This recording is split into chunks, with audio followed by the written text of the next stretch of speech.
அநியாயத்தை எதிர்க்கும் துணிவு அனைவருக்கும் உள்ளதென்று அறிந்து கொள்.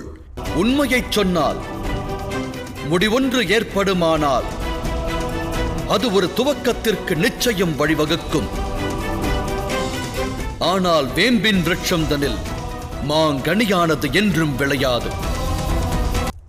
சத்தியத்தை அவமானம் என்று கருதுபவன் அசத்தியத்தால் லாபம் பெறுபவனாகிறான்.